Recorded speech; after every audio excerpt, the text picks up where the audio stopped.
Comment un verdict inique du tribunal de grande instance de Yaoundé a contribué aux troubles de la paix sociale à Loum et ailleurs.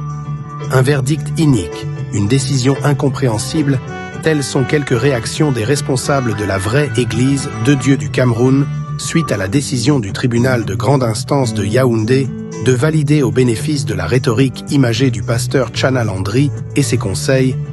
le PV de l'Assemblée générale extraordinaire de cette dénomination cultuelle devenue caduque et inopérant.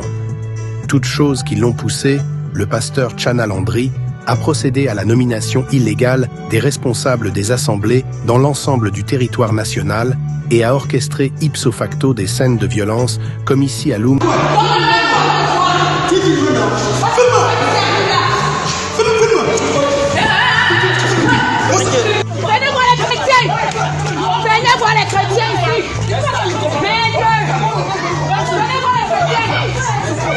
Des autorités administratives et des responsables du maintien de l'ordre. Que s'est-il donc réellement passé? La collégialité conduite par le magistrat Alima a ignoré toutes initiatives et actions précédentes posées non seulement par le MINAT, ministre de tutelle des associations cultuelles, qui avait non seulement le 29 novembre 2021 à travers la lettre numéro 00366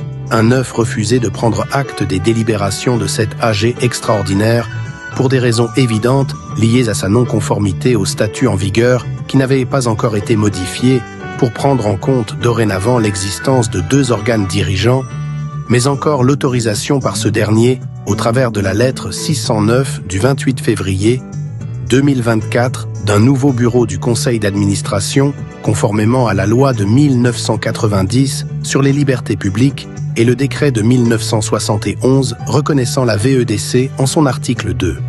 Peut-être aurait-il, le président Alima, argué de ne pas être au courant de tout ceci pour X ou Y raison, ce qui ne l'exonère pour autant d'aucune responsabilité au regard de sa charge et de l'obligation qui est la sienne de défendre le droit et la légalité, de dire la justice, peut-être disions-nous, mais comment comprendre son refus de prendre en compte, ou pour référence, le jugement 913/RF du 06 décembre 2024 de la Cour d'appel du Centre sur une affaire similaire jugée au TPI des Kounou et pour laquelle elle se déclarait incompétente pour s'y prononcer car constatant la caducité des mandats des 2 responsables administratifs et spirituels, le pasteur Tchana et le révérend pasteur Abaté, jouissant d'un mandat d'intérimaire qui s'achevait le 14 février 2023 en se référant au même procès verbal. Il y a anguille sous roche, surtout trouble à l'ordre public, déstabilisation de la paix sociale.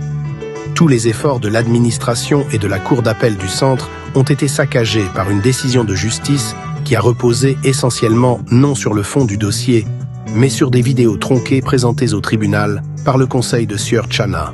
Loum est en émoi comme voici.